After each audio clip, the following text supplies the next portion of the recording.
नमस्कार मित्रांनो, मी भूषण गोरे तसेच तुम्हा सर्वांचं स्वागत आहे आपला online platform Shiv Parvati career point या युट्यूब चॅनलवर। मित्रांनो, थंबनेल पाहिला की गणित नेमकं कसं तयार करायचं। भले तुम्ही कोणत्याही कोणत्याही परीक्षेची तयारी करा, पण गणित हा विषय तुमचा मेन म्हणजेच काय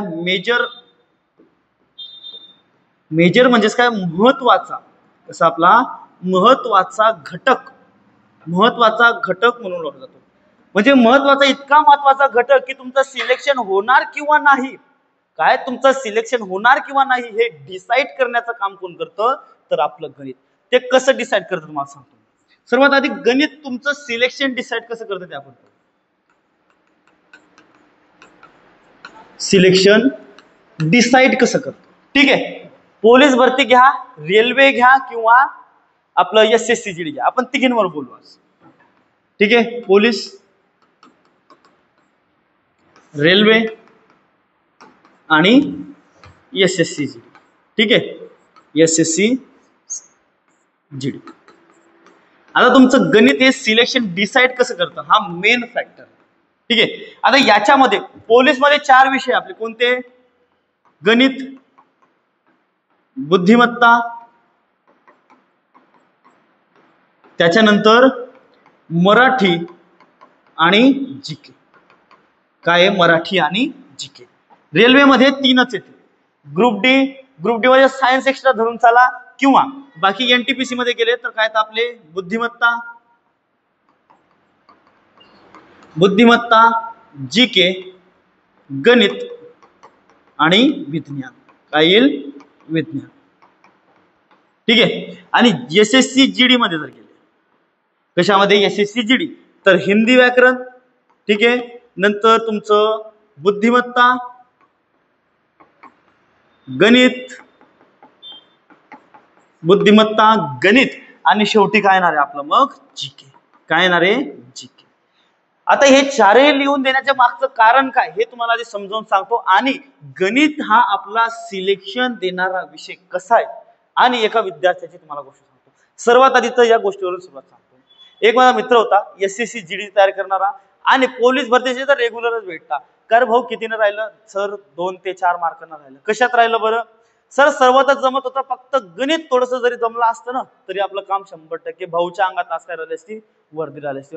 पण भाऊचा विषय कशाने गेला, गेम कशाने वाजला भाऊचा, फक्त गणिताने वाजला। ठीक आहे, मग गणित तुमचं लॉजिकल, एकदम तुम्हाला ज्याही प्रश्नाचं उत्तर भेटेल एकदम स्क्रॅच पासून लॉजिकल पद्धतीने भेटेल। असं नाही की वरच्यावरती धुवांधार, हा गणित करा रे तुमचं होऊन जाईल, काय घेणे काय, असं नाही। गणित महत्वाचा घटक काय, या सर्व गोष्टी तुम्हाला आधी स्क्रॅच पासून, हे त्याच्यासाठी मी तुम्हाला लिहून दिले की गणित आपला सिलेक्शनचा विषय कसा ठरतो ते आपल्याला बघायचं आहे। मग मित्र होता, त्याने काय केलं, आधी SSC चा पहिल्या वर्षी अभ्यास केला, पेपर दिला। जीके एकदम असं घसलं की बेसिक पासून पूर्णपणे एकदम काहीच सोडलं नाही। हिंदी तर तुम्हाला माहिती, हिंदी सोपी येते एकदम SSC GD ला। बऱ्याचशा पोरांना 15 ते 16 प्लस 20 पैकी प्रश्नांपैकी 16-17 प्लस मार्क मिळवून जातात। त्याच्यानंतर या तुम्ही आपलं बुद्धिमत्तेमध्ये येड्यातला येडा पोरगा सुद्धा 18-19 तर गोल बरोबर करूनच टाकतो, 17 तर कुठेच गेले नाही। पण विषय येतो गणिताचा। पहिल्या भरतीमध्ये त्या पोराला गणितामध्ये बरोबर आले ते त्याचे 5 प्रश्न, किती आले होते, 5 प्रश्न बरोबर आले होते। आणि दुसऱ्या भरतीमध्ये, पहिल्या भरतीमध्ये तर तो राहून गेला, पहिल्या भरतीमध्ये झालं त्याचं काम नाही, आणि दुसऱ्या भरतीमध्ये काय झालं पहा, वर्षभर परत अभ्यास केलाय।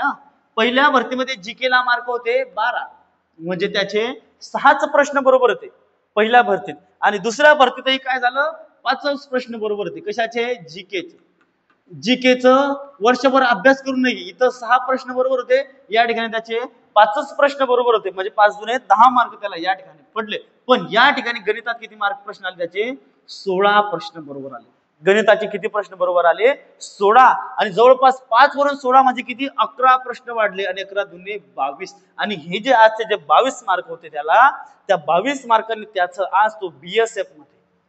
मग गणित त्याचा किंवा तुमचा सुद्धा सिलेक्शनचा विषय कसा बनू शकतो हे तुम्हाला सर्वात आधी बघायचं।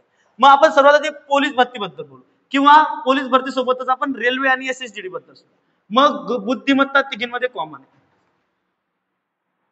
बुद्धिमत्तामध्ये जरी बोललं तरी कितीही काही झालं तरी तुमचा सिलेबस 90%, किती टक्के, 90% सिलेबस हा तिघही भागांमध्ये कसा आहे, सेम। किती? तिघही भागांमध्ये तुमचा 90% सेमी सिलेबस. बुद्धिमत्ता किती प्रश्नाला येतो सांगता येत फिक्स नाही, पण आपण धरलं 25 प्रश्न. रेल्वेमध्ये किती येतं बुद्धिमत्ता? 30 प्रश्न. किती प्रश्न येतात? 30 प्रश्न. आणि SSSGD मध्ये किती येतात? 20 प्रश्न. किती येतात? 20 प्रश्न. आणि जो पोरग्या खरंच इमानदारीनं जी आपलं बुद्धिमत्तेचा किंवा एखाद्या परीक्षेचा अभ्यास करत असेल तर सर्वात आधी कोणता विषय उचलतो तो म्हणजे बुद्धिमत्ता. कारण सगळ्यात सोपा विषय हा सगळ्यांना जातो आणि सगळ्यात सोपा वाटणारा विषय हा आहे. आणि थोडाफार अभ्यास केला, थोडंफार डोकं चालवलं की हा विषय प्रत्येकाला जमून जातो. म्हणजे याच्यात सुद्धा पोरग होऊन जातं, याच्यातही होऊन जातं आणि याच्यातही होऊन जातं. कारण काय जास्त काय फक्त डोक्यावर काम आहे, प्रत्येकाला एवढं कठीणही प्रश्न येत नाही. म्हणून थोडाफार अभ्यास जरी केला तरी बुद्धिमत्तामध्ये काय लॉजिक लावायचंय, हे स्टेप कशा आले ते स्टेप कशा आले ते पाहायचं नाहीये. ठीक आहे, थोडंफार लॉजिक तुम्हाला लावायचंय आणि नंतर तुम्हाला समजून जातं. त्याच्यानंतर येऊ आपण मराठीवर. या ठिकाणी आहे तुमचं हिंदी. कुठे गेलं हिंदी? रेल्वेमध्ये हिंदी नाही तर विज्ञान समजून घेऊ. ठीक आहे, आणि SSGD मध्ये आपलं हिंदी. काय आहे? हिंदी. हिंदी व्याकरण मध्ये सगळ्यात स्कोरिंग. तुम्हाला एक वेळ मराठी व्याकरण मध्ये कमी पडतील पण हिंदी व्याकरण मध्ये जास्त मार्क पडतील याची गॅरंटी. पोरग नवं असो का जुनं असो सगळ्यांना याच्यामध्ये क्वालिटी काय राहील? सारखी राहील. तुम्हाला पण समजते ही गोष्ट बरोबर. बुद्धिमत्ता जमून जाईल आणि त्याच्यानंतर तुमचं मराठी व्याकरण ही पोरं रटून घेतात, बॅचेसवर बॅचेस करतील, काही करतात, पण मराठी व्याकरण सुद्धा समजणं काय एकंदरीत तुमची सोपी गोष्ट आहे. मराठी व्याकरण सुद्धा काही विशेष घटक आपला नाहीये. आणि या ठिकाणी सुद्धा हिंदी व्याकरण मध्ये समानार्थी विरुद्धार्थी काही तुमचे कार्य आपलं काल पाठ केले तर हिंदी मध्ये सुद्धा जमून जातं. आणि विज्ञान मध्ये जर म्हणलं तर महाराष्ट्राच्या पोरांची जरा हालत खराबच आहे. तुम्ही काही म्हणा, कारण काय रेल्वेला येणारा जो विज्ञानचा सिलेबस कोणता आहे? NCERT चा. कोणता आहे? NCERT. NCERT ही मराठीमध्ये आपल्याला अवेलेबल का व्यवस्थित प्रमाणे नाही. शिकवताना सुद्धा आम्ही 10वी पर्यंत सायन्स कसं तरी केलं सर. 11वी 12वी मध्ये सायन्स घेतलं नाही. ज्यांनी सायन्स घेतलं ते डॉक्टर आणि इंजिनिअरच्या लाईनला गेले. रेल्वेमध्ये खूप कमी पोरं आले आणि त्यांचा सुद्धा सायन्स मध्ये किती हात होता हे आम्हाला चांगल्या प्रकारे माहिती आहे. त्यांचं फक्त स्वतः फॉर्म मध्ये येण्यासाठी सायन्स घेतलं, लोकांना सांगण्यासाठी सायन्स घेणारे पोरं आपल्याकडे आहेत. म्हणून आणि पहिली गोष्ट रेल्वेत ऍप्लिकेशन बेस तुमचं सायन्स विचारतं, सायन्स त्यांच्याशी काही घेणं देणं येत नाही. म्हणून सायन्सची स्थिती आपल्या महाराष्ट्रात पोरांची किती खराब आहे ही वेगळ्या पद्धतीने सांगायची गरज नाही. म्हणजे याच्यात हुशार पोरगही डुबतंय आणि जरा नवीन नवीन पोरग येईल ते सुद्धा डुबतंय. अरे हुशार पोरग कुठेतरी थोडंफार सर्व्हाइव्ह करतंय पण हालत सर्वांच्याच खराब आहेत. ठीक आहे, मग पोरग्या मेन हातपाय कुठे मारतो? एक तर बुद्धिमत्ता आणि गणित. कारण जीके कोणाच्या हातचं आहे का? नाही. तुम्ही कितीही अभ्यास करा जीकेचा पण वेळेवरती गोष्ट तुम्हाला आठवेलच आणि ती जमेलच याची गॅरंटी नाही. कारण तुम्हाला मी डायरेक्टली उदाहरण सुद्धा देईन. ठीक आहे, मग या ठिकाणी झालं. आता येईन आपला विषय जीकेचा. तुम्ही कितीही जुने राहू द्या, 10-10 वर्ष अभ्यास करणारे पोरं सुद्धा एवढं खतरनाक जीके बनवून सुद्धा मुंबई पोलीसचा पेपर मध्ये पास होत नाहीये. का पास होत नाही? कारण जीके विषय हा असा आहे की जे तुम्ही केलंय ते आलं तर बरं. तुम्हाला एक गोष्ट सांगतो. बरं, 2 भाऊ होते. एक भाऊ 3 वर्षापासून अभ्यास करत होता आणि दुसरा भाऊ जो लहान भाऊ होता तो 1च वर्ष झाला अभ्यास सुरू करत होता. पुण्याचं ग्राउंड होतं, मित्रच होते एकदम जवळचे. पण काय झालं, जो 3 वर्ष झाले कंबाईन सारख्या एक्झामचा सुद्धा अभ्यास करतोय कुठेतरी त्याला कमी मार्क मिळाले. काय म्हणजे मित्रच होते ते, भाऊ नाही मित्रच होते. जो नवीन नवीन अभ्यास करतोय त्याला चांगले मार्क मिळाले, म्हणजे कमी मार्क मिळाले. जवळपास इथं त्याला 75 का 79 मार्क मिळाले. 75 किंवा 79 याच्यापैकी 79 होते माझ्या मते. पण जो भाऊ 1 वर्ष झालेच अभ्यास करतोय म्हणजे मित्राला किती मार्क मिळाले? इथं 84 मार्क मिळाले. किती मार्क मिळाले? 84. आणि त्या पेपरामध्ये काय विचारलं होतं? जीके जास्त. मग हा फरक कशा पायी पडला मला आधी सांगतो. फरक याच्या पायी पडला की या दादाने खूप सारे पुस्तकं वाचले पण त्याच्यातलं काही आलं नाही. त्या भाऊने थोडं फारच काहीतरी केलं आणि त्याच्यातला बराचसा जीकेचा भाग काय आला त्या पेपरामध्ये आला. मग तो जो बराचसा भाग त्या पेपरामध्ये आला त्याचा फायदा कोणाला झाला? या दुसऱ्या भाऊला झाला. आणि जीके सुद्धा तसंच आहे तुमचं. आणि जीके मध्ये काय आहे की जे तुम्ही वाचाल ते आलं तर बरं आणि नाही आलं तर मग तुमचा तिथंच खेळ खंडोबा झाला म्हणून समजा. ठीक आहे, मग काय आहे याच्यामध्ये जीके मध्ये हुशार असो किंवा जुना असो काही फरक पडणार नाही. बुद्धिमत्तेमध्ये सुद्धा सेम तसंच आहे. नवीन पोरग असलं तरी जमतं आणि जुनं असलं तरी जमतं. फक्त फरक कशाचा पडतो की टायमिंगचा फरक पडतो. ठीक आहे, आणि मराठीमध्ये सुद्धा पोरं बॅचेस वगैरे करून सर्व्हाइव्ह करून कसे तरी चांगले मार्क घेऊन घेतात. पण विषय फसतो तो गणितात. प्रत्येक ठिकाणी काय आहे, एखादं जुनं पोरग किंवा नवीन पोरग, जुन्या सुद्धा पोराला काय तर गणित येत नाही. बरेचशा पोरांनी त्या गणितापायी भरत्या सोडून दिल्या. की गणित जमत नाही, गणिताबाई राहून जातो भाऊ, मी शेवटी भरती सोडतो, पण गणित काही करत नाही. पण मित्रांनो, आपल्याला गणित करण्याची अजून चांगली पद्धतच माहिती नाही. काय गणिताचा अभ्यास कसा करावा हेच तुम्हाला अजून माहिती नाहीये, तर गणितामध्ये मार्क येतील कसे काय? मग ही पद्धत तुम्हाला जर समजली तर 100% गणितात तुम्हाला सुद्धा आउट ऑफ मार्क मिळतील. म्हणजे 25 प्रश्न आले तर त्याच्यापैकी 25 पैकी 25 गॅरंटी मी देतो. जर योग्य पद्धतीने योग्य रीतीने गणिताचा अभ्यास केला तर 25 पैकी 25 कुठेच गेले नाही. आणि 24-23चा तर विषय नाही. एखादा प्रश्न चुकला तर चुकला, ते पण कशाने चुकेल? फक्त तुमच्या स्वतःच्या घाईमुळे किंवा सिली मिस्टेकमुळे चुकेल, अन्यथा चुकणार नाही. ठीक आहे. मग नेमका बेस्ट वे काय गणित शिकण्याचा? मग गणिताचा अभ्यास करावा कसा? सर्वात पहिल्यांदा काय करून याचा सिलेबस पाहायचा. सिलेबस म्हणजे काय? आपला गणिताचा अभ्यासक्रम. ठीक आहे. मग आता पोरं काय करतात? अभ्यासक्रम सर सांगा काय काय. आणि ऑनलाईन बॅचेस म्हणता सुद्धा काय होतं माहितीये? ऑनलाईन बॅचेस वाले सर सुद्धा डायरेक्ट कडून सुरुवात करतील संख्या पद्धती. त्यांना विचारांना बेरीज वजाबाकी गुणाकार भागाकार संख्या काय असतं हेच आधी समजत नाही. पोलीस भरतीच्या सुरुवातच होते तुमची सर बेरीज वजाबाकी भागाकार, तर 50% पोरांना येत नाही. जे नवीन बॅच मध्ये आता ऑफलाईन घेतो तर 50% पोरांना भागाकार येत नाही दादा. आणि तुम्ही संख्या पद्धतीपासून सुरुवात करता, त्या पोराला काय येणार आहे? त्यानंतर मग तुम्ही पदावली सुरू करता, त्यानंतर तुम्ही बेरीज वजाबाकी सुरू करता. खरंच त्या पोरगाला ऑनलाईन समजणार आहे का? ऑनलाईनचं नाव एरीज बदनाम आहे का? की पोरांना ऑनलाईन जमत नाही का? नाही जमत, त्यांची जीवाची वरची गोष्ट आधीच लोक उचलून घेतात. कसं काय जमणार आहे? ठीक आहे, तुम्हाला टॅलेंट दाखवायचं मान्य आहे, काही विषय नाही, टॅलेंट दाखवा, पण पोरांचा तर विचार करा. पोरांचा विचार करणं जास्त गरजेचं आहे. तुम्हाला कधी सांगतो, जर कोणतेही गणिताचे भाग सुरू करायचे असतात तर बेसिक पासून करायचं असतं. आणि कोणीही नवीन पोरग्या किंवा एखादा जुना ज्याचा गणिताचा प्रॉब्लेम आहे त्याने गणिताचा अभ्यास कसा करावा हे एकदा फक्त बघा. आणि ही मेथड कधी तुम्ही फॉलो केली तर तुम्हाला गणितामध्ये कधीही जन्मात प्रॉब्लेम येणार नाही. कारण काय, आमच्याकडच्या पोरांचं बेसिकच क्लिअर नाही आणि ते शेकडेवारी तुमच्या गुणोत्तर प्रमाण सरासरी या चॅप्टर मध्ये पडत आहे. मग काय तुम्हाला ते चॅप्टर जमणार आहे? कारण जोपर्यंत तुमचं बेसिक क्लिअर होत नाही तोपर्यंत तुम्हाला तो विषय सोडवता येणार नाही. ठीक आहे. मग बेसिक काय असतं? कधीही गणिताचा अभ्यासक्रम झाला त्याच्यामध्ये काय असतात? एकमेकांचे रिलेटेड टॉपिक. ते रिलेटेड कसे असतात आणि कोणकोणते रिलेटेड ते तुम्हाला माझ्या पुढे सांगणार आहे. पण गणिताचा विभाग कसा पडतो? सर्वात आधी गणिताचा विभाग पडतो पहिला तुमचा बेसिक. गणिताचं कशाचं? गणिताचं बेसिक काय? गणिताचं बेसिक आहे आपलं सर्वात पहिली गोष्ट तर आपली तुम्हाला यायला पाहिजे संख्या वाचन. काय? संख्या वाचन. संख्या वाचन करता आला पाहिजे. आता तुमच्यापैकी इमानदारीने खरं खरं सांगा, किती लोक असे की ज्यांना हा नंबर वाचता येईल? 2 4 6 8 आणि एक काम करा, हा अंकात लिहिलेला क्रमांक सर्वांनी कमेंट सेक्शन मध्ये ज्याला आलं त्यांनी कमेंट सेक्शन मध्ये याला अक्षरात लिहा. मी लिहून देतो. जेवढ्या पोरं व्हिडिओ पाहतील त्याच्यातल्या 50% पोरांना हा क्रमांक वाचताच येणार नाही. की हा काय 3 करोड 3 अरब अब्ज वगैरे असा वाचता येणार नाही. वाचता येणार, गॅरंटी देतो मी. कारण आपली सुरुवात इथून नाहीच होत. गणित करणं म्हणजे डायरेक्ट आपल्याला शेकडेवारी उचलणं, सरासरी उचलणं हेच आहे. संख्या वाचन सर्वात आधी काय आपलं? संख्या वाचन. माहिती पेपरामध्ये प्रश्न येत नाही पण येतो प्रश्न, एवढं लक्षात घ्या. 1500 कोटी 15 असा एक प्रश्न आलेला आहे, अंकात दिलेली संख्या. ठीक आहे. त्याच्यानंतर दुसरा प्रश्न काय? दुसरं एक आहे आपल्याला इथं धन ऋणचे नियम. कोणता? धन ऋण चे नियम तुम्हाला माहिती पाहिजे. धन ऋणचे नियम पण कशातले? बेरीज वजाबाकी गुणाकार आणि भागाकार. काय? गुणाकार आणि भागाकार या चारहींचे तुमचे काय? धन ऋणचे काय माहिती पाहिजे? नियम माहिती पाहिजे. सर्वात आधी आता यांचा सिलेबस कसा उचलायचा तुम्हाला सांगतो. सर्वात आधी काय करायचं? संख्या वाचन. संख्या वाचन शिकायची कशी? एकक दशक शतक हजार दशहजार लक्ष दशलक्ष कोटी दशकोटी आणि अब्ज.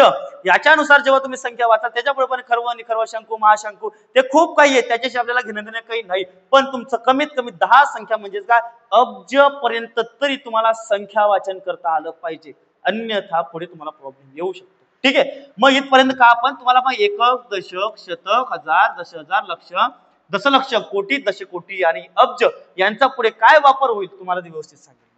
मग धन ऋणाचे नियम आल्यानंतर तुम्हाला माहिती पाहिजे की धनाचे ऋणाचे नियम कोणते? बेरीज, वजाबाकी, गुणाकार आणि भागाकार.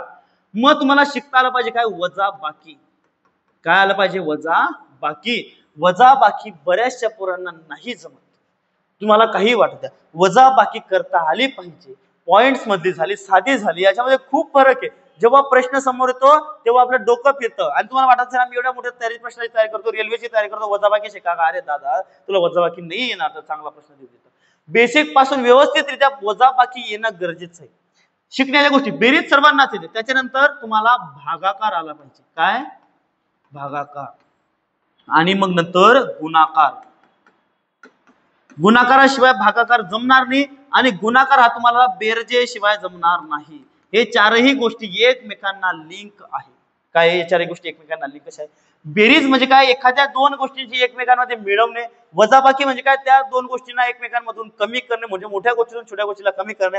गुणाकार म्हणजेच काय? एखाद्या गोष्टीला सारखं सारखं स्वतःमध्ये मिळवणे, म्हणजेच काय होतं? त्याचा आपण गुणाकार करतोय. गुणाकार हा एक्सटेंडेड व्हर्जन कशाचा आहे? बेरजेचं एक्सटेंडेड व्हर्जन काय आहे? तुमचा गुणाकार. म्हणजे जसं की पहा, मी जर म्हणलं 40 अधिक 40 अधिक 40 अधिक 40, काय केली मी यांची? 4 वेळेस बेरीज केली. याचं उत्तर किती येणार आहे? 40 ची काय केली मी? 4 वेळेस बेरीज केली. किती येणार आहे? 160. मग याला एवढं मोठं लिहिण्यापेक्षा काय म्हणलं की याला जर आपण असं लिहिलं की 40 गुणेला 4, म्हणजे 40 ची मी काय करतोय? 4 वेळेस बेरीज करतोय. म्हणजे काय झालं? त्याचं उत्तर 4 चोक 16 आणि 0 जसाचा तसा. म्हणजेच काय करता तुम्ही? त्याचा गुणाकार. म्हणजेच काय करता तुम्ही? त्याचं ते एक्सटेंडेड व्हर्जन करताय. काय करताय? त्याचं ते एक्सटेंड व्हर्जन करताय. मग भागाकार का म्हणतो? भागाकार. आपण डायरेक्टली शब्दानुसार त्याचे फोड करता आले पाहिजे. काय? भागाकार दिलेला आहे. भागाकार म्हणजेच काय? की भाग करणे. काय? भाग करणे. जसं की मला एखादी गोष्ट दिली 25, 25 ला 5 ने भागणे. समजा 25 आहे, 25 ला 5 ने भागणे म्हणजेच काय? 25 चे समान 5 भाग करणे. काय? 25 चे समान 5 भाग करणे म्हणजेच काय? 25 मधून 5 किती वेळेस वजा करणे? 5 वेळेस वजा करणे. काय? 25 मधून 5 वेळेस वजा करणे, यालाच काय? किंवा 25 चे 5 भागांमध्ये भाग पाडणे म्हणजेच काय होतो? आपला भागाकार करणे. आम्हाला अजून भागाकार या शब्दाचाच अर्थ माहित नाही. आम्ही काय करलोय? गणित शिकायला चाललोय. कसं काय गणित जमणार आहे? ठीक आहे. मग त्यानंतर काय? तुम्हाला बेसिक सांगितलं मी काय? पहिल्यांदा संख्या वाचन, त्याच्यानंतर तुम्हाला धन ऋणाचे नियम आले पाहिजे. त्याच्यानंतर एक नियम बेसिक आपला कोणता? कंचे भागू बेव. काय? कंचे भागू बेव, किंवा यालाच आपण म्हणतो बोडमास. काय? बोडमास. म्हणजेच काय? सर्वात आधी जर बेरीज, वजाबाकी, भागाकार, गुणाकार हे एकत्र आले तर यांना सोडवायचं कसं ते आपल्याला आलं पाहिजे. आणि हे झाले की आपल्याला अपूर्णांक आणि दशांश. काय? अपूर्णांक आणि दशांश यांच्या 4 मूलभूत क्रिया आल्या पाहिजे. काय? अपूर्णांक आणि दशांश यांच्या बेरीज, वजाबाकी, गुणाकार आणि भागाकार या चारही गोष्टींचे बेसिक नियम पाहिजे. असं नाही की यांची बेरीज कशी करता, काय नाही, ही बेरीज अशीच का करता, यांचा गुणाकार असा केल्यानंतर अजून कसा होऊ शकतो, या चारही 5 गोष्टी तुम्हाला सर्व बेसिक पासून माहिती पाहिजे. कारण तुम्हाला सांगतो, पर्सेंटेज चॅप्टर असो, तुमचं गुणोत्तर व प्रमाण असो, त्याच्यामध्ये फक्त कन्सेप्ट पहिली त्यांची वापरल्यानंतर बाकी सगळ्या गोष्टी यांच्यावर अवलंबून आहे. बेरीज, वजाबाकी, गुणाकार आणि भागाकार तुम्हाला कोणत्याही टाईपचं उदाहरण सोडवा, काहीही करा, या 4 गोष्टींची त्याच्यामध्ये गरज पडणार. मग पोरांना कन्सेप्ट समजते वेळेवर, कारण ते तेच रटत बसतात. पण मग त्यांच्या नंतर उकलीचे नियम काय येतात, या गोष्टी इकडून तिकडे गेल्यानंतर काय होतं काय नाही होत, कॅल्क्युलेशन मध्ये कुठेतरी गडबड होते. का गडबड होते? मग या सर्व गोष्टींची तुम्हाला कमतरता असते. मग हे झाल्यानंतर काय करायचं? अपूर्णांक उचलल्यानंतर अपूर्णांकाचे ऍडव्हान्स नाही करायचं. अपूर्णांक याच्यामध्ये ऍडव्हान्स करू नका. ऍडव्हान्स काय? वर्गमूळ काढणे, घनमूळ काढणे हे नाही करायचं अपूर्णांकाचे ऍडव्हान्स. किंवा एखाद्या आवर्ती अपूर्णांकाचा दशांश, आवर्ती अपूर्णांकाचं तुमचं साध्या अपूर्णांकात रूपांतर करणे, या सर्व गोष्टी करू नका. फक्त काय? यांची बेरीज, वजाबाकी, गुणाकार आणि भागाकार जमणे आपल्याला गरजेचं आहे. हे जमलं की त्याच्यानंतर वर्ग आणि वर्गमूळ काय असतं समजून घ्या. काय? वर्ग आणि वर्गमूळ किंवा घन आणि घनमूळ काय असतं ते समजून घ्या. हे समजल्यानंतर पुढे काय घ्यायचं? घनता. काय? घनता किंवा घन त्याचा घातांक. कोणता विषय आपला तो घातांक. घातांक आणि करणी. आता हे घातांक आणि करणी आहे काय ते सांगतो. घातांक आणि करणी, तुम्ही जर वर्ग आणि वर्गमूळ किंवा घन आणि घनमूळ केलं तरच तुम्हाला घातांक आणि करणी हे काय समजेल. का? कारण वर्ग म्हणजेच काय त्याचा दुसरा घात, घन म्हणजेच काय एखाद्या गोष्टीचा तिसरा घात, आणि घातांक म्हणजे काय दोनापेक्षा जास्त एखादी संख्या असते आपण काय म्हणतो त्याला त्याचा घातांक. म्हणजे या दोन गोष्टीमध्ये तुमचं बेसिक होतं आणि त्याचंच ऍडव्हान्स आपल्याला कसं शिकायचं भेटतं मग घातांकामध्ये. आणि वर्गमूळ म्हणजेच काय एखादी गोष्ट वर्गमुळाच्या अशा दिलेली असते यालाच आपण करणीचं चिन्ह म्हणतो बस. आणि याच्यातलं जे काही एक्स्ट्राच्या गोष्टी काही फॉर्म्युले वगैरे ते तुम्हाला करणीमध्ये शिकायला भेटतात. वर्गमूळ, घनमूळ आणि पुढे ते मग चौथा घात, पाचवा घात या प्रकारच्या करणीमध्ये तुम्हाला शिकायला भेटतं. म्हणून आधी वर्ग वर्गमूळ करायचं, नंतर मग घातांक आणि करणी हाताळायचं, जेणेकरून तुम्हाला घात केलेली गोष्ट हे तिथं काय होऊन जाईल तुमच्या फॅमिलीयर होऊन जाईल तुमच्यासाठी आणि ते सोडवायला तुम्हाला ते सोपं जाईल. ठीक आहे, इथं हे सोपं जाईल. त्यानंतर मग मेन सिलेबस कसा ओळखायचा. मग मेन सिलेबस काय करायचं, सर्वात आधी तुमच्या 4 ते 5 गोष्टी कोणत्या झाल्या पाहिजे. सर्वात आधी तर आपलं धन ऋणचे नियम, त्याच्यानुसार त्याच्यानंतर आपलं झालं पाहिजे वजाबाकी गुणाकार बेरीज आणि भागाकार, त्याच्यानंतर आपलं झालं पाहिजे पदावली नावाचे किंवा कंचे भागू बेव, त्याच्यानंतर अपूर्णांकांची बेरीज व वजाबाकी, त्याच्यानंतर वर्ग वर्गमूळ घन घनमूळ आणि नंतर मग घातांक. या गोष्टी झाल्यानंतर तुम्हाला कोणते कसे चॅप्टर उचलायचे ते मी तुम्हाला एकदा सांगतो. ते झाल्यानंतर सुद्धा तुम्हाला काही ज्या बेसिक गोष्टी ज्या तुम्हाला कामात पडतील त्या आपल्याला आधी उचलायच्या आहेत. मग त्या कोणकोणत्या गोष्टी, जसं की संख्या पद्धती लगेच उचलू नका. संख्या पद्धतीचं काम केव्हा आणि कसं पडेल मी तुम्हाला सांगेल तेव्हाच त्यांना उचलायचं आहे. त्याच्यानंतर काय करायचं, संख्यांवरील क्रिया म्हणजे काय आपलं झालं बेरीज वजाबाकी गुणाकार आणि भागाकार. ठीक आहे, बेरीज वजाबाकी गुणाकार आणि भागाकार याला झालं. वर्ग वर्गमूळ पण झालं, घातांक व करणी झालं, पदावली म्हणजे काय आपलं कंचे भागू बेव ते पण झालं. मग उचलायचं विभाज्यतेच्या कसोट्या. काय उचलाल, विभाज्यतेच्या कसोट्या. आणि याची गरज तुम्हाला सर्वात जास्त कुठे पडेल मग, एक तर लसावी आणि मसावी. कुठे पडणार आहे, लसावी आणि मसावी. आणि ज्या ज्या ठिकाणी मोठा भागाकार असेल काय आपल्याला विभाज्यतेच्या कसोट्या, फक्त विभाज्यतेच्या कसोट्यांमध्ये कसं वापरायचं एवढं माहिती आहे, पण यांना तुम्हाला लसावी मसावी मध्ये सर्वात जास्त वापरता येईल. मी तर म्हणतो लसावी व मसावी किंवा विभाज्यतेच्या कसोट्यावर निवडून तुम्ही कोणत्याही प्रकारचा प्रश्न सोडवू शकता. फक्त काय डोकं वापरता, लॉजिक डेव्हलप करायचं. गणित कधीच रट्टा मारू नका, फक्त काय लॉजिक डेव्हलप करा. ही गोष्ट झाली कशी, आणि प्रत्येक प्रश्न हा तुमचा जीवनावर आधारित असतो, फक्त समजून घेणं गरजेचं आहे. आपण काय करतो, टाईप पाहिलेला आहे सरांनी, हा टाईप असा सोडवलेला, हाच टाईप मला तसा सोडवायचा नाही. अरे दादा डोकं चालव, डोकं चालवशील तर कितीही मोठा प्रश्न आला तर डोकं चालवताना तुला तिथं काहीतरी गोष्टी तुझ्या म्हणजे समजतील. हे प्रॅक्टिकली कसं अवेलेबल आहे, याच्यावर तुम्ही काय अप्लाय करायचंय हे तुम्हाला फक्त गणित वजाबाकी बेरीज आणि भागाकार हे जर जमलं तर याच्या नंतर 100% चालेल. मग यानंतर काय उचलायचं आपण, अपूर्णांक पण झालेलं आहे. विभाज्यतेच्या कसोट्यानंतर याचं डायरेक्टली काय लसावी व मसावी. कारण लसावी व मसावी तुम्हाला माहिती आहे काय, लघुत्तम सामायिक विभाज्य आणि महत्तम सामायिक विभाजक. आता या शब्दांवर जर म्हटलं तर मी 1 तास लेक्चर नसतं, या 2 शब्दांवर देतो की यांचा अर्थ काय. आणि एक बी पोरग असं नाही की मग ती तुमचं एक लसावी मसावी जिंदगीत कधी विसरणार. कारण स्पेशली या नावांवरच, नावच जर तुम्हाला व्यवस्थित समजावून दिले की लघुत्तम सामायिक विभाज्य म्हणजे काय आणि महत्तम सामायिक विभाजक म्हणजे काय, या नावावरून तुम्ही लसावी मसावी आयुष्यात विसरणार नाही याची गॅरंटी देतो तुम्हाला. एक लेक्चर मी घेईल त्याच्यावर. कारण मग याच्यात तुम्हाला भागाकार करायचा असतो जास्तीत जास्त, म्हणून त्या ठिकाणी काय काम होतं आपल्या विभाज्यतेच्या कसोट्या येतात. आता परिमाणे हे वेगळा विषय, एका दिवसाचा पाठ करून घेणं गरजेचं आहे. सरासरीमध्ये कशाचं काम पडतं आपल्याला, बेरजेचं, गुणाकाराचं आणि भागाकाराचं. स्वतःमध्ये हा वेगळा विषय म्हणून त्याला वेगळ्या पद्धतीने सोडवायचा. मग त्याच्यानंतर काय घ्यायचं, सगळ्यात आधी काय उचलायचं, हे समजा तुमचं सर्व बेसिक झालंय. हे सर्व बेसिक समजलं की काय उचलायचं मग, संख्या पद्धती. काय उचलायचं मग, संख्या पद्धती उचलायचं. मग संख्या पद्धतीमध्ये काय तुमचं नैसर्गिक संख्यांवर प्रश्न येतात. जर म्हणलं कुठे फक्त तिन्ही प्रश्नांमध्ये, पण पोलीस भरतीमध्ये जर म्हणलं तर विशेषतः येतं तुमच्या मूळ संख्या, संयुक्त संख्या, तुमच्या समसंख्या आणि विषम संख्या या 4 संख्यांवर सुद्धा विचारलं जातं. आणि त्रिकोणी संख्या तर मोस्ट IMP आहे कोणासाठी, पोलीस भरतीसाठी. बाकीच्या एक्झाम्स मध्ये त्रिकोणी संख्यांवर विचारलं जात नाही, पण पोलीस भरतीमध्ये 100% एक प्रश्न असतो तुमचा संख्या पद्धतींवरील नैसर्गिक संख्यांची बेरीज, बरोबर, नैसर्गिक संख्यांची बेरीज, समविषम संख्या ओळखणे. सम कशा, कितवी क्रमांकाची समसंख्या राहील, एकूण समसंख्या किती, समसंख्यांची बेरीज किती, तसंच विषम संख्या किती, विषम संख्यांची बेरीज किती, काय नाही.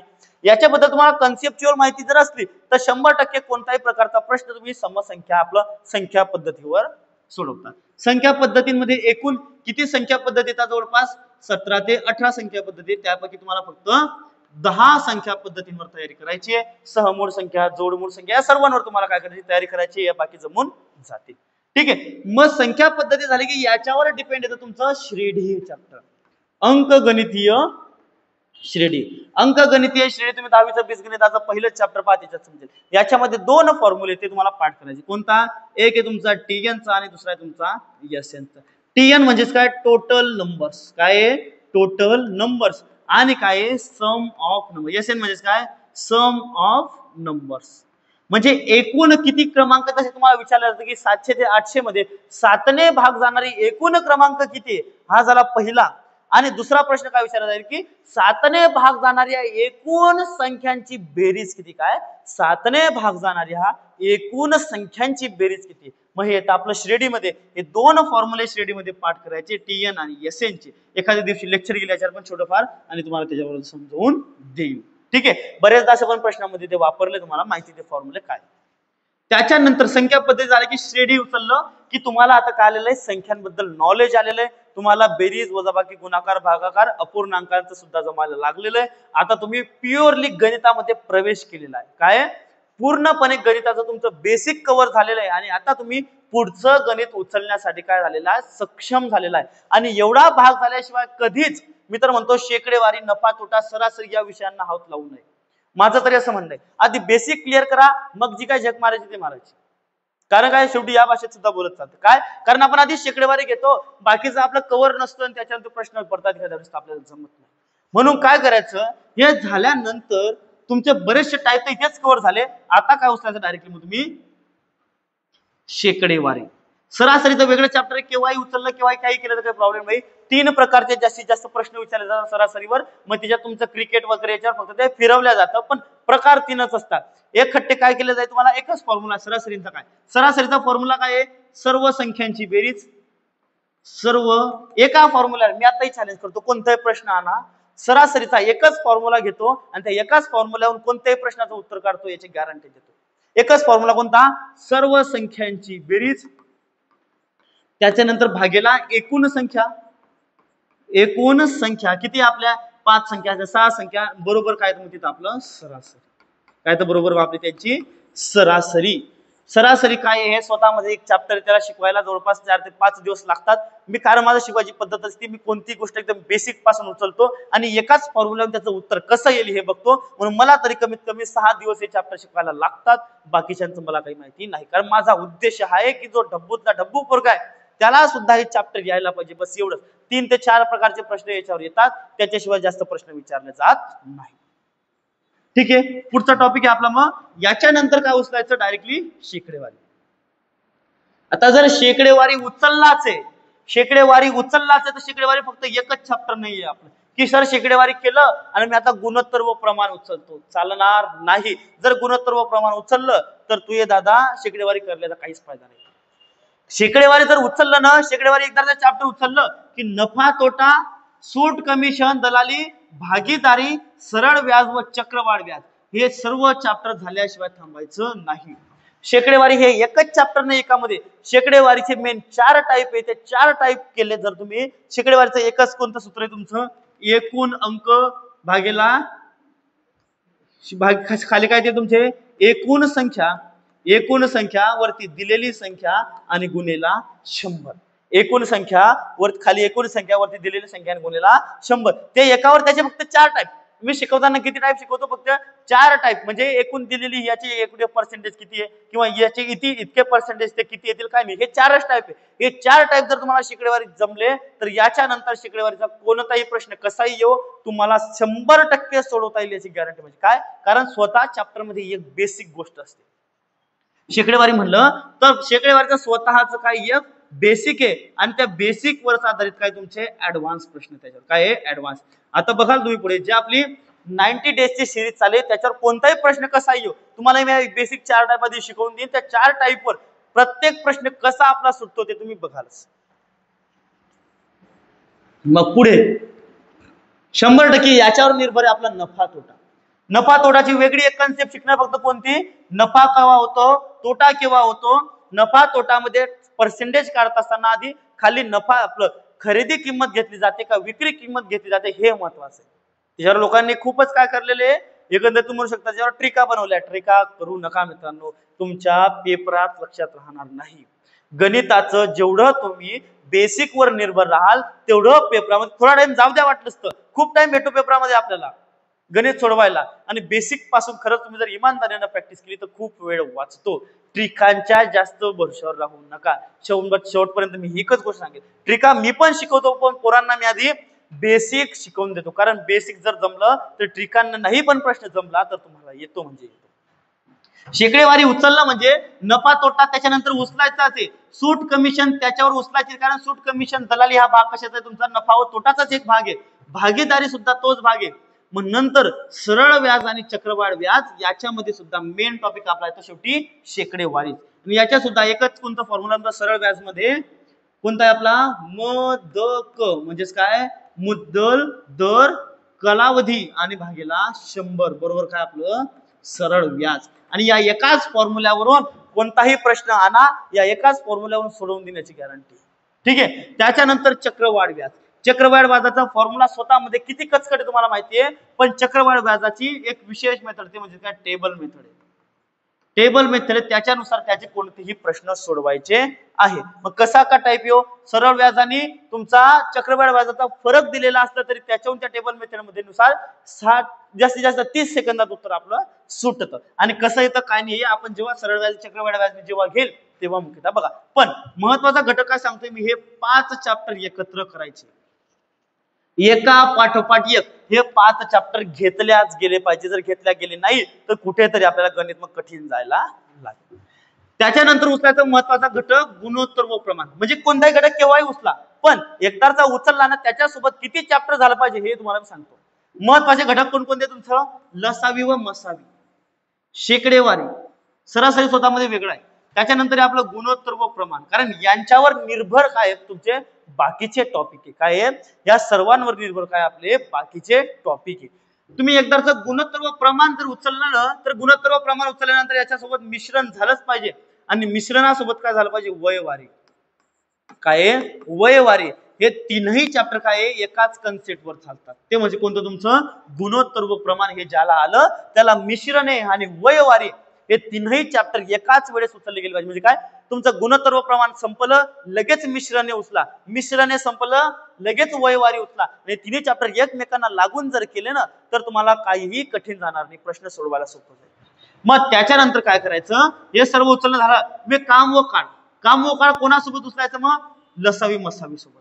काय करायचं काम व काळ कोणासोबत उचलायचं लसावी मसावी आणि काम व काळ सोबतच कोणतं येतं आपलं नळ व टाकी काय तर नळ व टाकी हे 2 चॅप्टर आपले एकत्र झाले पाहिजे. काय लसावी व मसावी त्याच्यासोबत काम व काळ आणि काम व काळ सोबतच आपलं नळ व टाकी हे चॅप्टर झालं पाहिजे कारण हे 3 चॅप्टर एकमेकांना लिंक आहे. लसावी व मसावी जमलं की तुम्हाला काम व काळ जमतं आणि काम व काळ जमलं की त्याच कन्सेप्ट आहे फक्त इथं मजूर राहतो इथं काय राहतो नळ असतो आणि त्याच्यावर मग काय आपलं नळ व टाकी हे सुद्धा त्याच्याच सोबत झालं पाहिजे. त्याच्यानंतर अंतर वेळ वेग याचा एकच फॉर्म्युला पाठवायचा कोणता वेग बरोबर अंतर छेद वेळ काय वेग बरोबर अंतर छेद वेळ. याच्यामध्ये फक्त 2 नाते तुम्हाला समजलं पाहिजे काय किलोमीटरचं नातं आहे तुमचं तासासोबत म्हणजे अवर सोबत आणि मीटरचं नातं आहे तुमचं सेकंदासोबत. हे 2 नाते ज्याला समजले त्याला अंतर वेळ आणि वेग याच्यामध्ये वेळ लागत नाही. आणि अंतर वेग वेळ उचललं म्हणजे त्याच्यासोबत मग रेल्वे बी करायचं चोर पोलीस व करायचं आणि बोट व प्रवाह. शेवटी मी तर म्हणेल की हे जे टॉपिक आहे या टाईपचे से काय तुमचे फक्त टाईप आहे उपप्रकार आहे कशाचे वेगवेगळ्या अंतरचे उपप्रकार किती तुमचे रेल्वे चोर पोलीस बोट व प्रवाह हे 3-4 काय त्याचे उप टॉपिक आहे. आणि वेगवेळ उचलणं म्हणजे तुम्हाला हे 3ही करणं आलेच हे 3ही त्याच्यासोबत झाले पाहिजे म्हणजे झालेच पाहिजे. ठीक आहे. त्याच्यानंतर कुठं प्रश्न आहे याच्यामध्ये तुम्हाला काय जमलं पाहिजे तुमचं चलन. चलन म्हणतो याच्यामध्ये समीकरण. समीकरण कारण काय पेपरामध्ये डोकं चालत नाही. 4 डोके 5 डोके जे जे प्रश्न येतात ना एकूण तुम्ही संग्रहालयात पण संग्रह गेले एवढ्या लोकांचे एवढे पाय दिसले तेवढ्या लोकांचे तेवढे डोके दिसले त्यांची बेरीज आणि वजाबाकी. त्याच्यात फक्त मी एक साधी ट्रिक सांगू देतो काय समीकरण बनवायचे. साधी जी गणितीय पद्धत आहे समीकरण करायचं 30 ते 40 सेकंद उत्तर काढायला लागतं. बाकीचं डोकं लावायचं काम पडत नाही. ठीक आहे. त्यानंतर संभाव्यता स्वतःमध्ये वेगळं टॉपिक आहे. थोडं याच्यामध्ये नॉलेज असायला पाहिजे. पत्त्यांचं झालं तुमचं जे धन आपलं छापा काटा झाला त्याच्यानंतर जो फासा फेकतो आपण त्याच्या 3 प्रश्नांवर 3 भागांवरच प्रश्न विचारले जाते संभाव्यतामध्ये. संभाव्यतांमध्ये कोणते प्रश्न येतात तुमचे एकतर छापा काटा त्याच्यानंतर पहिला दुसरा झाला त्याच्यानंतर आपण जे फेकतो काय फासा. फासा म्हणजेच काय आपण ते गुडगुडी खेळतो ना 1 2 3 नंबर गुडगुडी. गुडगुडीचा फासा किती नंबर देतात ते 1 ते 6 पर्यंत. त्याच्यानंतर रंगीबेरंगी बॉल एखादा बॉक्स आहे त्या बॉक्स मधून रंगाचे आपण काय करतो बॉल ते आणि त्याच्यानंतर येतात मग पत्ते. या 4 टाईपच्या बाहेर एकही प्रश्न कोणत्याच एक्झामला विचारला जात नाही. तुम्ही रेल्वे करा SSGD किंवा करा पोलीस करा. पोलिसाला सुद्धा असंभ्यतावर आता प्रश्न विचारले जात आहेत. भूमिती आणि त्रिकोणमिती पोलीस भरतीवाल्यांनी विशेष लक्ष देण्याची गरज आहे. कोणाकडे भूमिती आणि त्रिकोणमिती. आणि भूमिती आणि त्रिकोणमितीमध्ये जास्त डोकं लावायची गरज नाही. याच्यात काय फक्त फॉर्म्युला पाठ करा. फॉर्म्युला पाठ करा आणि उत्तरे काढा. काय उत्तरे काढा एवढं तुम्हाला जमलं म्हणजे भूमिती आणि त्रिकोणमिती काहीच विशेष नाही. त्रिकोणमितीमध्ये फक्त काय माहिती का तुम्हाला एक तक्ता पाठ करायचा कोणता sine cos tan cot sec आणि कॉसेक या 6चा एक तक्ता पाठ करा. 0 0 30 45 60 आणि 90 पर्यंत जे जे काही क्वांटिटी येतात ते मी तुम्हाला एकदा शिकवून देईल की दिसतं. जर तुमचा साइन पाठ असेल फक्त साइन पाठ असताना cos tan cot sec cosec या सर्वांच्या किमती कसा काढायच्या ते मी सांगून देईल. कारण तीनही एक्झाम मध्ये याच्यावर भर दिलेला असतो. आणि अजून जर रेल्वे आणि SSGD सांगायचं म्हणलं तर बीजगणित नावाचा टॉपिक तुमच्यासाठी जास्त ऍडव्हान्स मध्ये विचारला जातो. फक्त फरक काय पडेल पोलीस भरतीला लेवल A असेल SSGD ला लेवल B असेल आणि तुमच्या रेल्वेला लेवल C असेल. म्हणजेच काय लेवल अप होत असते. सर्वात लो लेवल कोणाची पोलीस भरती थोड्या वरती SSGD आणि त्याच्या थोड्या वरती मग तुम्हाला कोण भेटतं तुमची रेल्वेचे पेपर भेटतात. आणि ग्रुप डी ला तर बऱ्यापैकी असतात. NTPC चा थोडं चांगलं आहेच. ठीक आहे. या प्रकारे जर तुम्ही इंटरलिंक राहून अभ्यास केला तर गणित कठीण जाणार नाही. गणित कोणत्याच रोगावर तुम्हाला कठीण जाणार नाही. आता मी परत ग्रुप बनवून देतो. त्याच प्रकारे एकदा चॅप्टर उचलून पहा. आता ज्यांचा अभ्यास झाला असेल जे लोक प्रॅक्टिस करत असतील त्यांनी तरी ट्राय करा. काय करायचंय संख्या पद्धत आधी काय करायचं बेसिक जाऊ द्या तुमचं झालेलं आहे. शेकडेवारी उचला. शेकडेवारी उचललं की त्यासोबत नफा तोटा करा सूट कमिशन दलाली भागीदारी सरळ व्याज हे 5 चॅप्टर एकत्र करा. एवढं खतरनाक रिव्हिजन होईल ना परत त्याच्यावर तुम्हाला टेन्शन येणार. गुणोत्तर प्रमाण उचललं. गुणोत्तर प्रमाण उचललं म्हणजे त्यासोबत मिश्रण आणि काय झालं पाहिजे तुमचं वयवारी. खूप पुढे भेटतात मला आता जुनेपर जे बी भेटतात एकच म्हणतात सर वयवारी जमत नाही करा काय. तुम्ही पहिली गोष्ट तर वयवारीला गणित आणि बुद्धिमत्तामध्ये वेगवेगळं करून ठेवलेलं आहे की गणितामध्ये वयवारी येत नाही तुमचे बुद्धिमत्तामध्ये येतं. ठीक आहे. आणि या चॅप्टरला तुम्ही वेगळं पाहताय हे वेगळं चॅप्टर नाहीये. गुणोत्तर व प्रमाणचा हा उपप्रकार आहे. काय आहे उपप्रकार. कधीही वयवारी नावाचं चॅप्टर जर गुणोत्तर व प्रमाणासोबत उचललं तर 100% तुम्हाला वयवारीमध्ये कोणताही प्रॉब्लेम येणार नाही याची गॅरंटी माझी. काम व काळ उचलण्याच्या आधी काय करायचं एकदा लसावी व मसावीवर हात फिरवून घ्यायचा त्याच्यानंतरच काय करायचंय तुमचं काम व काळ उचलायचंय. आणि काम व काळ झालं की काय करायचंय नळ व टाकी. काय करायचंय नळ व टाकी. अंतर वेगवेगळं झालं की याच्यासोबतच कोण उचलायचं हे रेल्वे चोर पोलीस आणि बोट व प्रवाह. काय रेल्वे चोर पोलीस बोट व प्रवाह. आणि कुठं प्रश्न आहे संभाव्यता स्वतःमध्ये काय वेगळे चॅप्टर यांचा स्वतःमध्ये वेगळा अभ्यास करावा लागेल तुम्हाला तेव्हा ते जमेल म्हणजे जमेल. पण कोणतीही गोष्ट शिकताना मित्रांनो बेसिक पासून शिकायचा प्रयत्न करा. नेमकं शेकडेवारी म्हणजेच काय शेकडेवारी म्हणजेच काय स्वतःमध्ये वेगळी डेफिनेशन काय कोणतीही दिलेली वस्तू ही स्वतःमध्ये किती आहे 100%. जर मी 50 घेतले माझ्याजवळ 50 रुपये 50 रुपये सुद्धा स्वतःमध्ये काय आहे 100%. आणि 50 रुपयाचे 50% किती येतील 25. एखादी गोष्ट स्वतःमध्ये टक्केवारीत असते हे तुम्हाला समजलं म्हणजे शेकडेवारीचं बेसिक तुम्हाला समजलं. बेसिकचे 4 टाईप समजले की शेकडेवारीचा कोणताही किती कठीण प्रश्न येऊ द्या तुम्हाला जमेल म्हणजे जमेल याची गॅरंटी माझी. कारण जसं हे गणिताचं बेसिक आहे बेरीज वजाबाकी गुणाकार भागाकार तसंच प्रत्येक टॉपिकला त्याचं बेसिक असतं म्हणजे असतं. हे जर तुम्हाला जमलं तर गणितामध्ये तुम्हाला कोणताही आयुष्यात प्रॉब्लेम येणार नाही. आणि कधीही ट्रिक शिकण्याच्या आधी मला मी खूप युट्यूब चॅनल वगैरे पाहिलं, काय करतात लोक माहिती, प्रत्येक प्रश्नाचा जसं समजा शिकडेवारीचे 12 टॉपिक लिहून दिले, काय करतील 12च्या 12 टॉपिक मध्ये 12 प्रकारच्या वेगळ्या 12 ट्रिक पोरांना लिहून देतील. आधीच विचारांचे पाठांतर करण्याचे वांदे, त्यांना तुम्ही गोष्ट समजावून सांगत नाहीये आणि ते विचारे पाठ करत बसताय, कसं काय जमणार आहे. जसं की तुम्हाला एक उदाहरण देतो, डायरेक्टली पोरं पण काय करतात, रट्टा मारून घेण्याची सवय पडून गेलेली आहे. ठीक आहे, आता तुम्हाला हे कोणीच सांगणार नाही. आता काय करतील, घातांक व तुमचा घातांक व करणे चॅप्टर चालू आहे, त्याच्यात मध्ये प्रश्न येतो √2 गुणेला वर्गमुळात 2. सर लोक शिकवताना का शिकवून माहिती, समजा मित्रांनो असं जर आलं वर्गमुळात ए गुणेला वर्गमुळात ए, तर वर्गमुळात ए गुणेला वर्गमुळात आले काय तर ए लिहायचं, किंवा वर्गमुळात 2 गुणेला वर्गमुळात 2 जर आलं तर याचं उत्तर किती लिहायचं, 2 लिहून द्यायचं. पोरं बी विचारत तसंच पाठ करता, अरे पण ते आलं कसं, बरोबर, तुम्ही घातांक व करणीचा हे चॅप्टर शिकवता, हे आलं कसं हे पोरांना सांगणं गरजेचं आहे ना.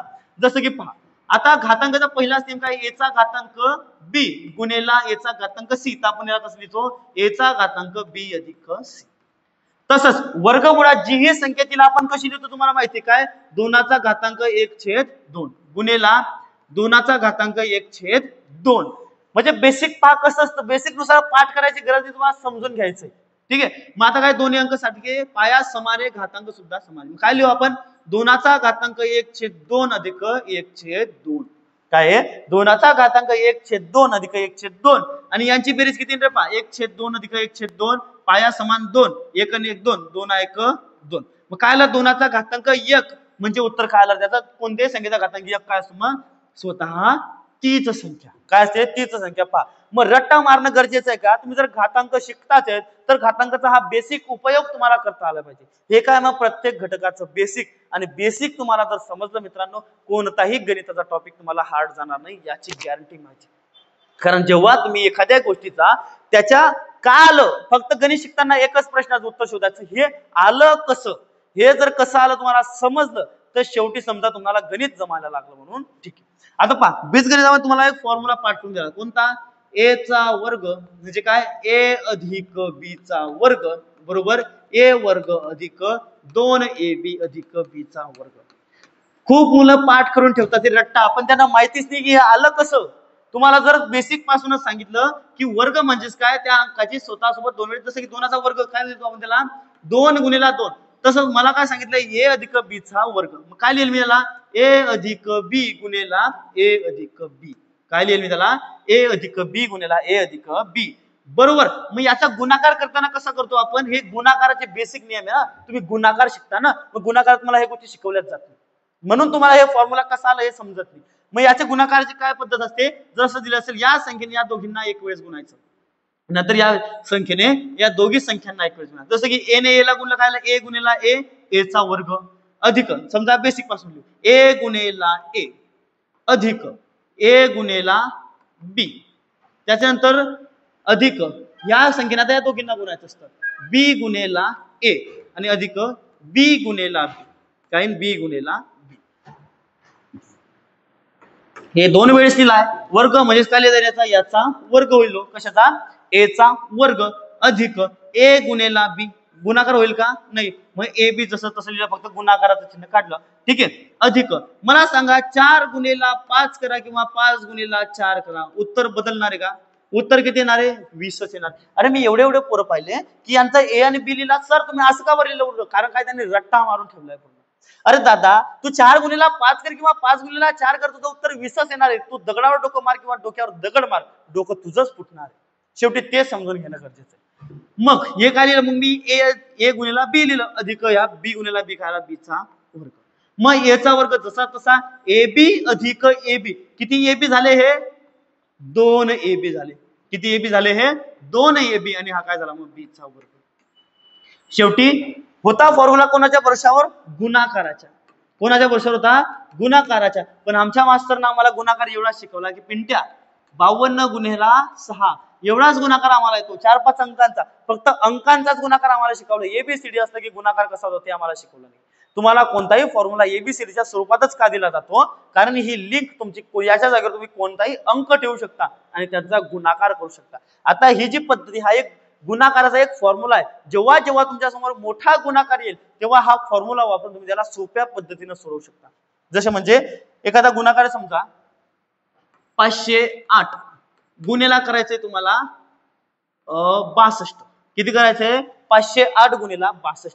कुठेतरी वेळ लागणार आहे साध्या गुणाकाराने. याला कसं दिलं मग मी? 500 अधिक 8 आणि गुणिला काय आहे? 60 अधिक 2. या प्रकारे लिहिलं. गुणाकार होतो मधात. मग ए अधिक बी आणि ए अधिक बी यांचा काय होतो? एकमेकांशी गुणाकार. यालाच आपण कसं लिहितो? मग ए चा वर्ग अधिक 2ab अधिक b चा वर्ग. पण हे सारखे सारखे का? नाही. यांचा फॉर्म्युला वेगळा आहे. फक्त याच्यात आपल्याला काय माहिती पाहिजे? या संख्येने यांना दोघींना एकदा गुणायचं आणि या संख्येने या दोघींना एकदा गुणायचं. एवढं जर तुम्हाला माहिती आहे त्या आधीच्या फॉर्म्युल्याला सर तुम्ही याचं उत्तर काढा. या 500 ने काय करायचं? आधी या 60 ला गुणायचं. 6 पंचे किती झाले? 30. 2 शून्य 1 2 आणि हा 3. 1 2 आणि 3 शून्य ठेवले. अधिक करा. 5 दुने 10. 10 म्हणजेच किती झाले? आणि शून्य किती आले? 1 2. 10 आणि 2 शून्य. 8 सक 48. 48 वर हा 1 शून्य. बरोबर. आणि 8 दुने 16. करा बेरीज. 6 8 आणि 1 9 4 1 3. हा गुणाकार येतो किंवा पहा किती? 508 गुणिला 62 करा. हाच गुणाकार येईल. मी काय केलं? फक्त इथं बेरीज केली. काय? कारण मला ही बेसिक माहिती पाहिजे होती. कोणाबद्दल? गुणाकाराबद्दल मला बेसिक माहिती. ही जर माहिती मित्रांनो तुमच्यापर्यंत पोहोचली ना व्यवस्थितरित्या तुम्हाला सुद्धा गणितात कधीच प्रॉब्लेम जाणार नाही. आणि जेव्हा मी ऍडव्हान्स लेवलचे गणित सोडवेल तेव्हा एकदा पाहा की गणित किती सोपं आहे. जेवढं सोपं गणित आहे ना तेवढं काहीच नाही. फक्त काय? लॉजिक, डोकं चालवणं. आणि मी तेच काम करायचा प्रयत्न करतो. मी कोणताच प्रश्न गणिताचा टाईप वाईज शिकवत नाही. बेसिक फक्त टाईप वाईज सांगतो. हे 4 टाईप तुम्हाला बेसिकचे करायचे. याच्यावर निर्भर सर्व आहे. वेग वेळ अंतरचा एकच फॉर्म्युला शिकवेन. कोणता? वेग बरोबर अंतर भागेला वेळ. त्याच्यावर कोणताही प्रश्न आणा सोडवून देईल म्हणजे देईल. फक्त एकाच फॉर्म्युल्यावर. का? कारण तुमचं मी फक्त काय? लॉजिक डेव्हलप करणार आहे. मी काय? तुम्ही स्वतःच लॉजिक डेव्हलप करा. प्रश्न फक्त समजून घेणं गरजेचं आहे. प्रश्न 4 वेळेस वाचा. प्रॅक्टिस करताना समजून घ्या याच्यात घडतं काय काय नाही. सूट देतोय आपण, पॅन्ट आणतोय. स्वतः दुकानात जा, पॅन्ट पहा. कधी आपण जातो 20% सूट 10% सूट. हे नेमकं चित्र कसं चालतं काय नाही. तुम्ही स्वतः दुकानदार बनाल एक वेळेस. कसा? की एवढी जर मी पॅन्ट आणली याच्यावर सूट देऊन मला 10% अजून नफा मिळाला पाहिजे. या प्रकारचे प्रश्न जे येतात ते तुम्हाला मी लॉजिकली दुकानात नेऊन कसे शिकवतो ते पहा. आता पुढे आणि हे सर्व फुकट भेटणार तुम्हाला. काही टेन्शन न घेऊ. जोपर्यंत आपलं युट्यूबवर सेशन चालू आहे तोपर्यंत सर्व फुकट आहे. बॅच होईल तेव्हा पुढचं पुढे पाहून घेऊ. पण जेवढपर्यंत होता येईल 90 दिवस तरी माझा प्लॅन आहे की तुम्हाला सर्व काही फुकट देण्याचा. ठीक आहे. मग नवीन पोरं आलेच, माझा स्वतःचा जर स्टुडिओ बनला तर नक्की मी बॅच सुरू करेल त्यासाठी. ठीक आहे मित्रांनो, आशा करतो की तुम्हाला सर्व गोष्टी समजल्या असतील. आणि नाही समजल्या असतील अजून तुमचे काही प्रश्न असतील सर मला हा प्रॉब्लेम जातो तुम्ही नक्की मला फोन करून विचारू शकता किंवा पर्सनली मला टेलिग्रामला मेसेज करू शकता. आणि आजच आपल्या टेलिग्राम चॅनलला मित्रांनो जॉईन व्हा. लिंक तुमच्या डिस्क्रिप्शन बॉक्समध्ये. इंस्टाग्रामची प्रोफाईल पण दिलेली आहे माझी, तिथं सुद्धा तुम्ही मला मेसेज करू शकता. आणि व्हॉट्सअप नंबर सुद्धा आपल्या डिस्क्रिप्शन बॉक्समध्ये दिलाय. आजच आपल्या ग्रुपला जॉईन व्हा. ठीक आहे. धन्यवाद मित्रांनो. Thank you very much. Like, share आणि सबस्क्राईब करा. धन्यवाद.